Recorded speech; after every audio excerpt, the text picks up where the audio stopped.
Listen. Before the first word of this story is spoken, listen. There is a sound underneath history. Underneath the roar of armies and the collapse of empires and the long silence of forgotten centuries.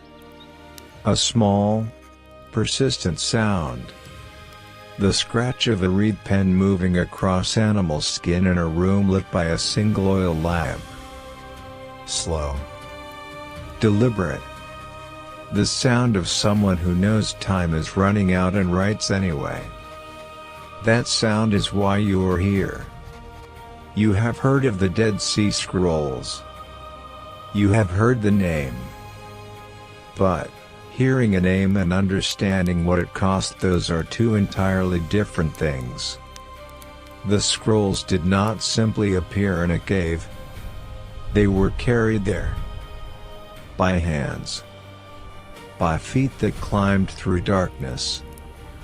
By a mind that understood with terrible clarity that the empire outside those walls was not coming to negotiate.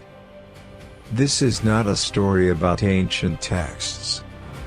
This is a story about the last person in the room when the lights go out. The one who stays. The one who wraps the books in linen, places them in clay, and walks into the dark not because he believes he will survive, but because he believes the words must. This is the story of the last scribe of Qumran. And before this is over, you will understand why the words he buried are the same words that open this entire series. The beginning and the end, sealed in the same jar, waiting 2,000 years for a shepherd boy to throw a stone.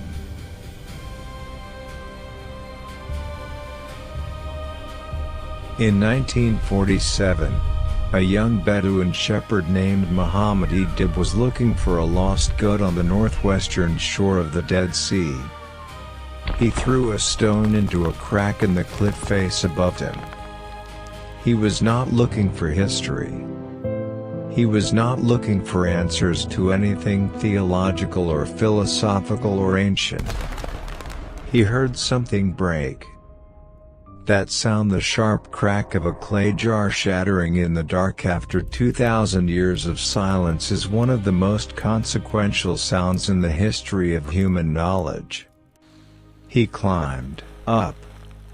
He reached inside. And he pulled out leather scrolls wrapped in linen, dark with age, still carrying the faint impression of the hands that had placed them there.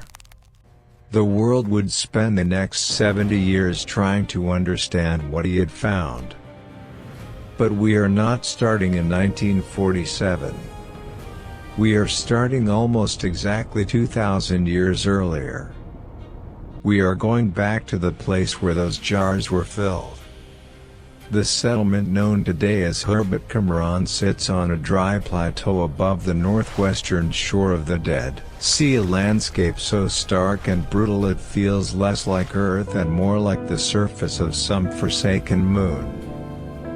The ground is pale, cracked. The air carries a permanent mineral bitterness from the salt flats below.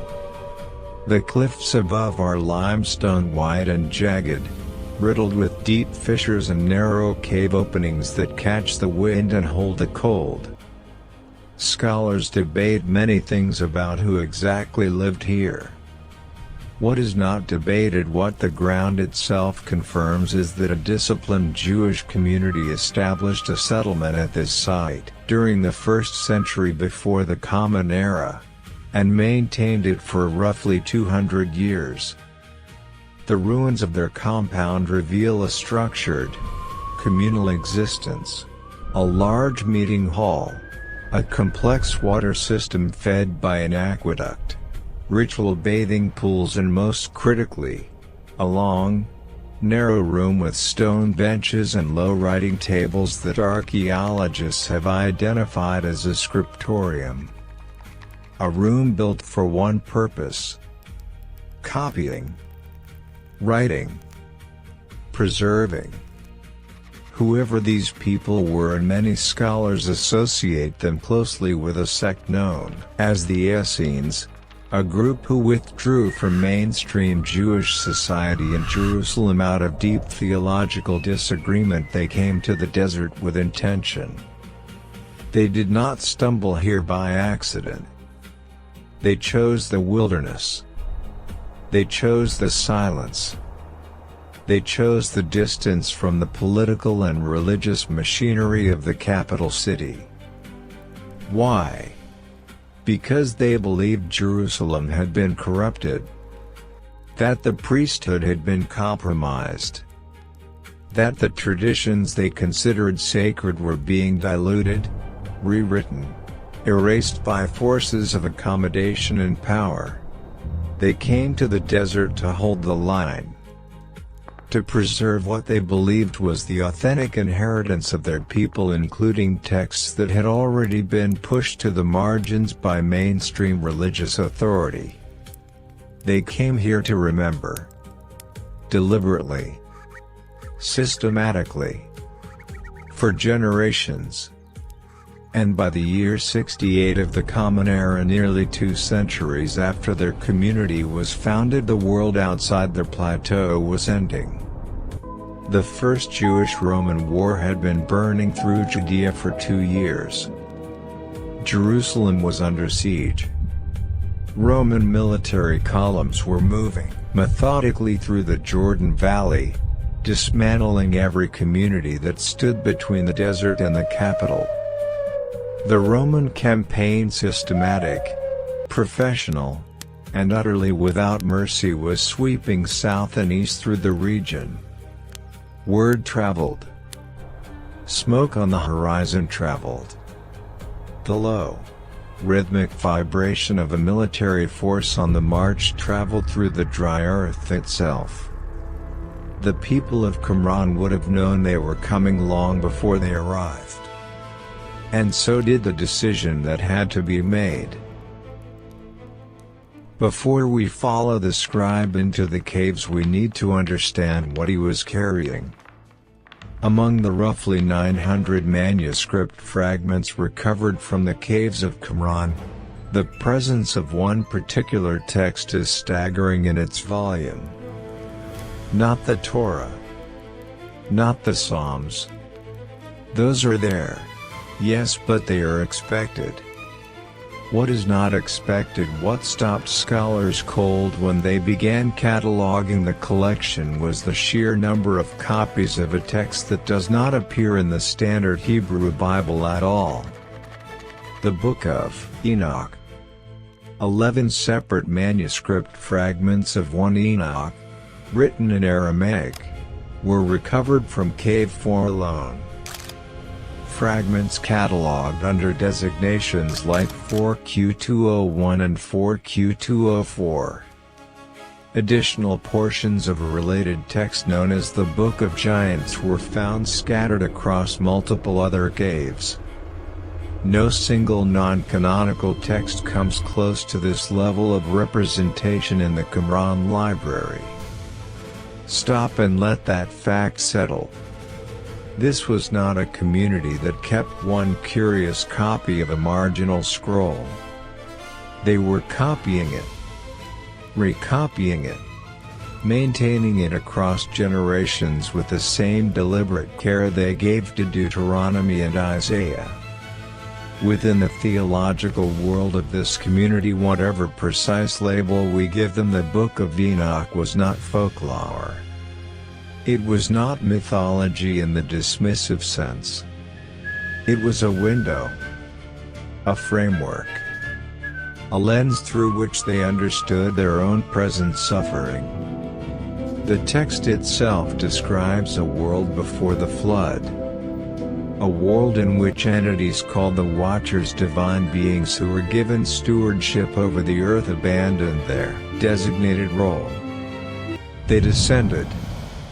They made choices that violated cosmic order. And the consequences of those choices, the spreading of corruption, the generation of hybrid offspring, The unleashing of violence across the whole of the ancient world had to be addressed by a divine intervention of catastrophic proportion. The flood. The imprisonment of the Watchers. The binding of supernatural forces beneath the earth for 70 generations, waiting for a final reckoning. For the scribes of Qumran living under the shadow of the most powerful empire the ancient world had yet produced, watching the Roman legions swallow nation after nation, feeling the walls of their own civilization closing in. This was not ancient mythology. This was a map. This was a template for understanding what it felt like to live at the end of an age, when the powerful crush the righteous, when the world appears to be broken beyond repair, when the darkness seems final.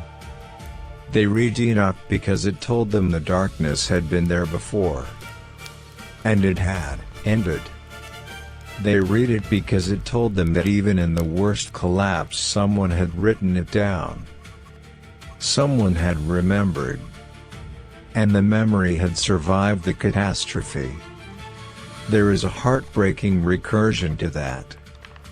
A community that finds hope in a story about preservation choosing, in their final hours, to become the story themselves.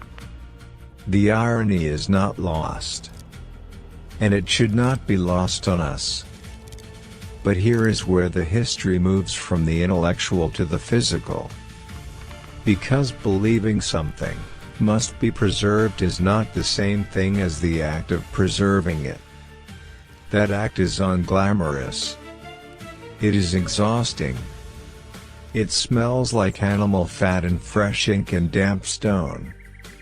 It happens in the dark, under pressure, by hands that are shaking.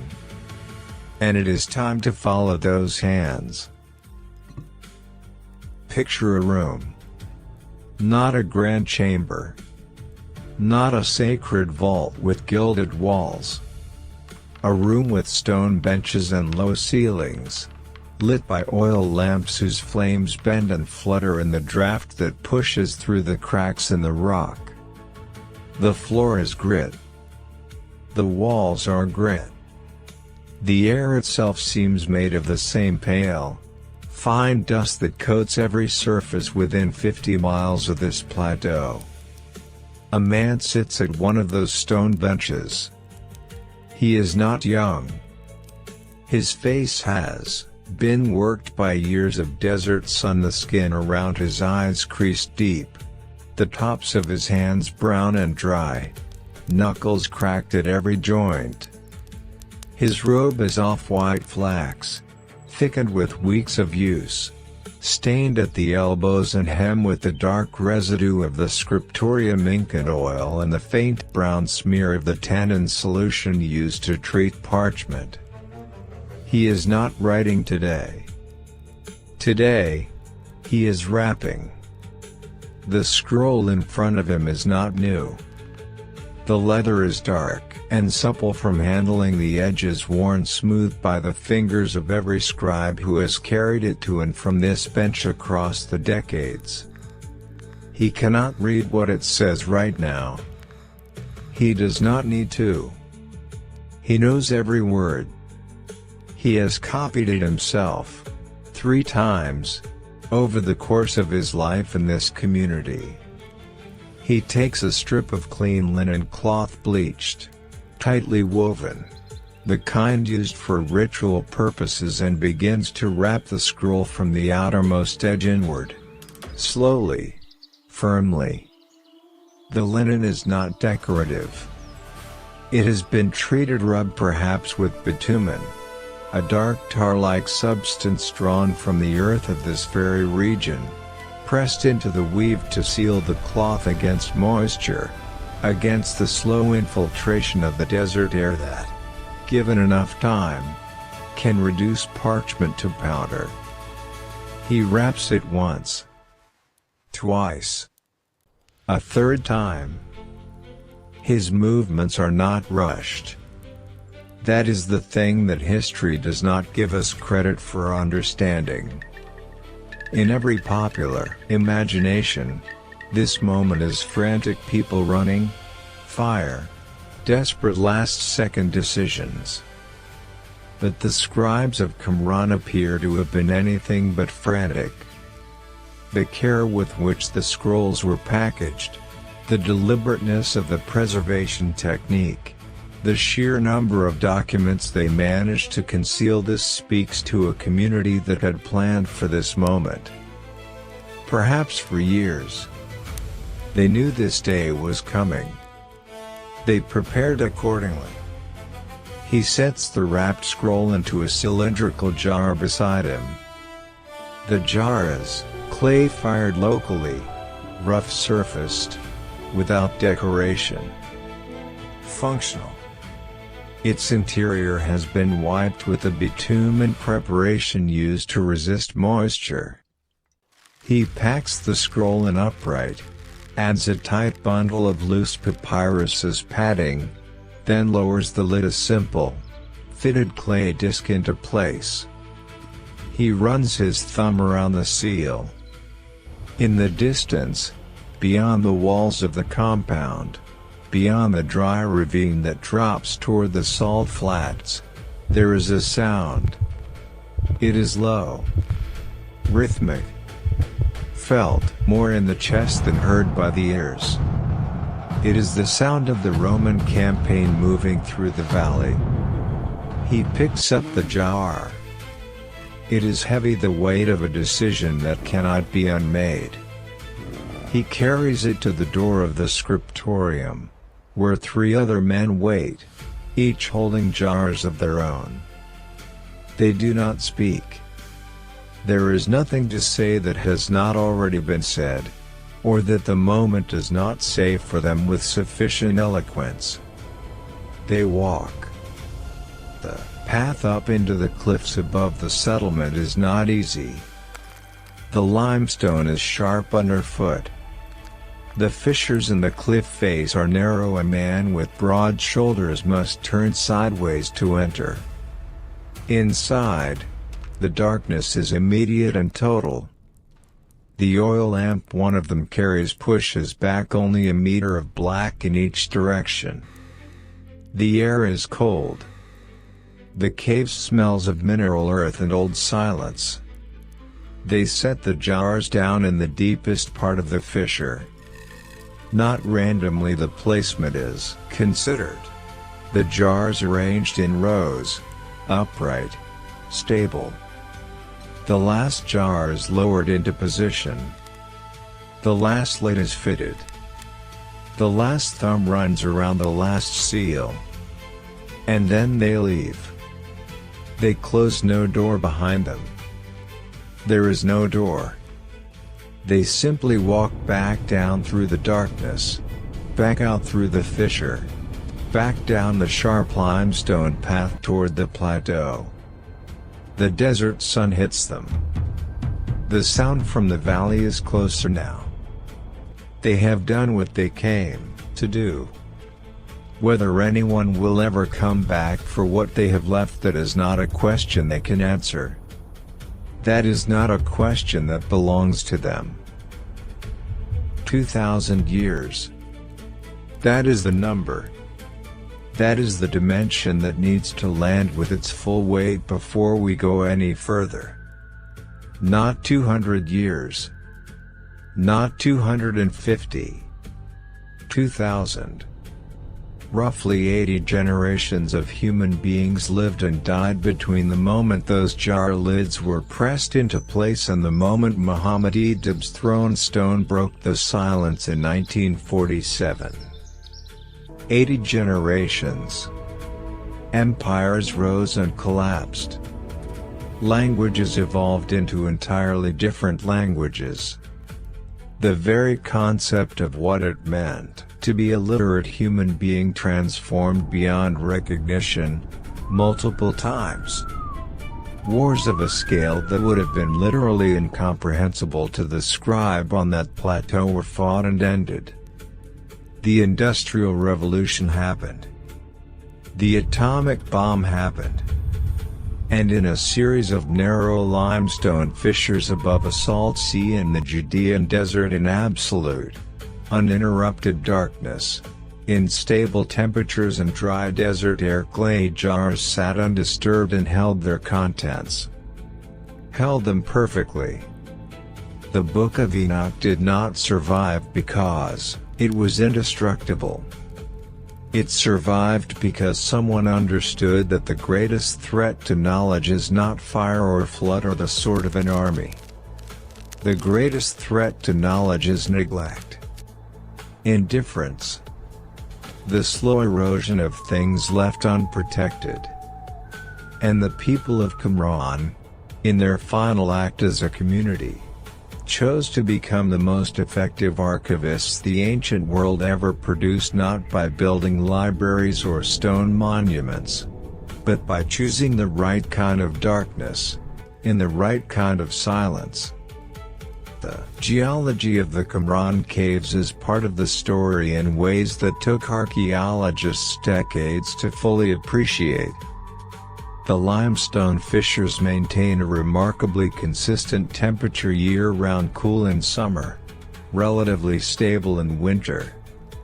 The Dead Sea Basin, one of the most arid environments on Earth, keeps the humidity at levels so low that biological degradation, the primary destroyer of organic material, is reduced to almost nothing.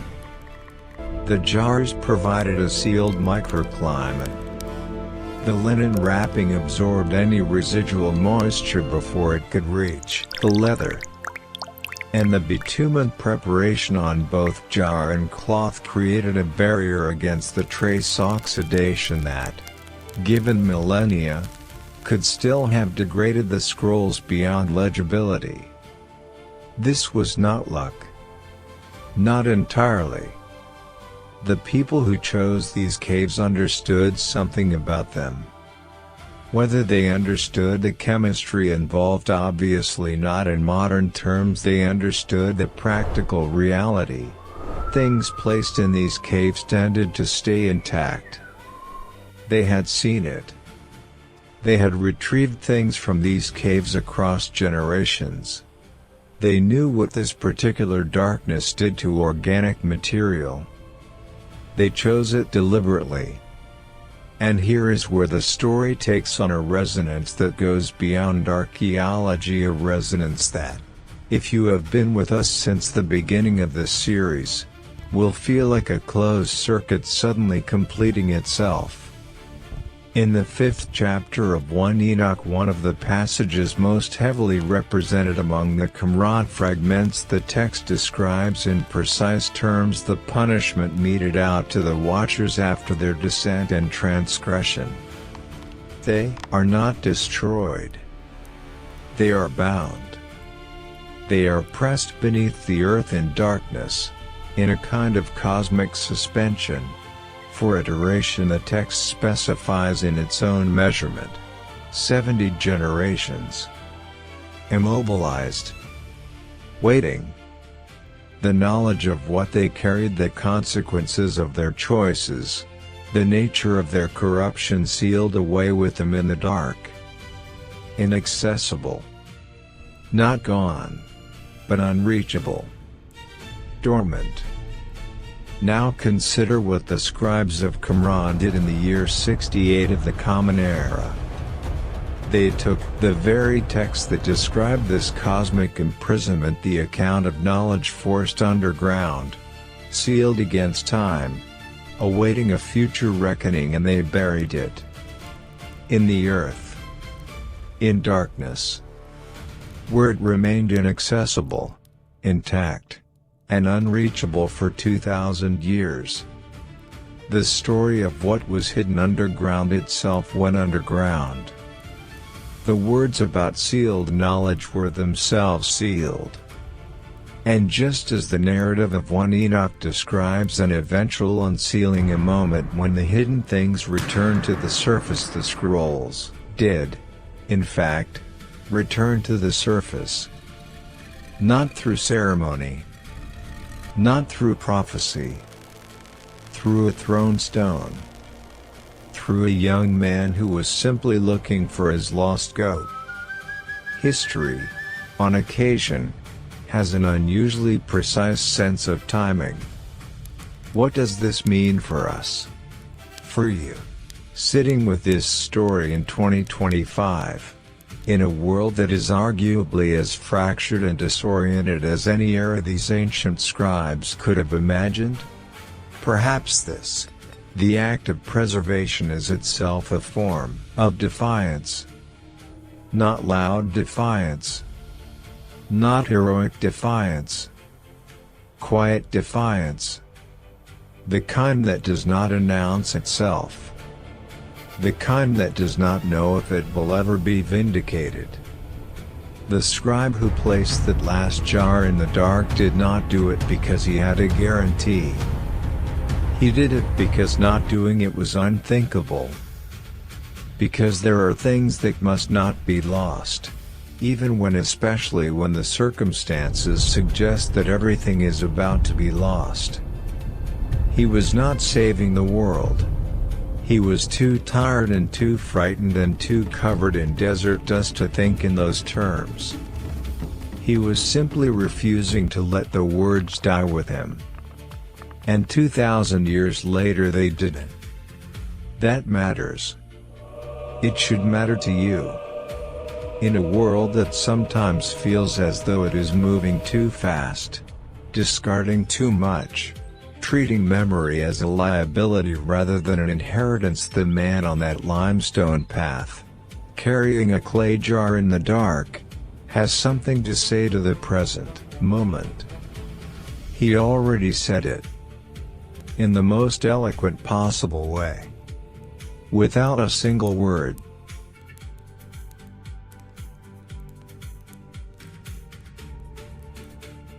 The scribe walked back down from the caves. We do not know his name. We will never know his name.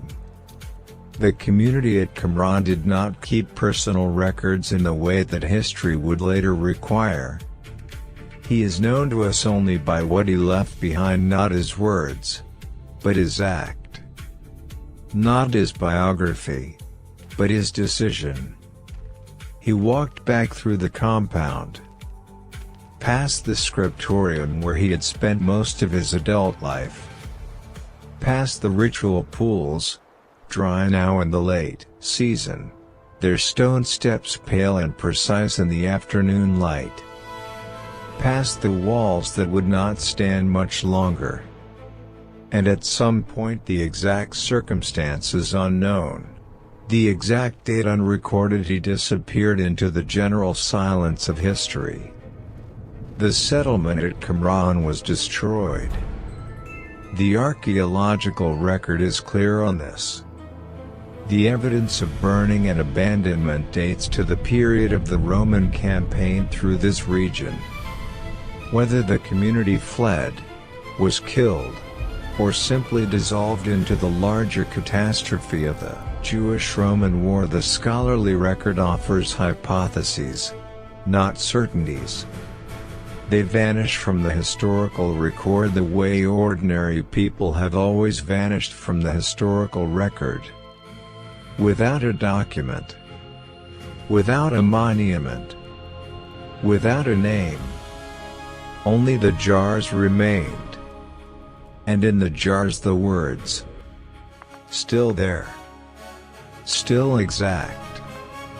The same words that had been scratched onto that leather, in that lamplight, in that stone room above the salt sea. Untouched by 2 millennia. Waiting. When those jars were finally opened, when the contents were unrolled and translated and placed before the eyes of scholars who had never expected to hold something so old in their hands, one of the first things they found was this: a text describing a world in chaos. Entities who had descended and corrupted. Hybrid offspring walking the earth. Violence spreading without consequence. And above it all, A single voice, the voice of Enoch, crying out to heaven with a report on what was happening below. The same cry that opened this series. If you have been with us since the beginning, since video 1, since the death dream of Maui, since the first Titan woke in a cold sweat in the pre-flood darkness and did not understand what he had seen, then you already know what was in those jars. You have been reading those jars, episode by episode, for this entire series. The community at Qumran sealed the beginning of this story in 68 CE. And now, 15 episodes later, we are standing at the sealed end of it, having followed the thread from the first trembling giant to the last silent scribe. The loop is complete. So tell me in the comments honestly, did the scribes of Qumran bury these scrolls out of a desperate hope that their own memory would survive, or did they know that the truth of the pre-flood world was too dangerous for their current era to hold? I want to read your thoughts below. And if you want to return to the absolute beginning, if you want to stand at the moment when all of this started, before the flood, before the imprisonment, before the scrolls, before Qumran, before everything, click here to watch episode 1. Watch Maui wake up from the dream. Watch the giants begin to fear. Watch the story start from the very first tremor. And subscribe, because the jar is open now. And there is still more inside. Enter the realm of divine secrets. Welcome to Bible Confidential.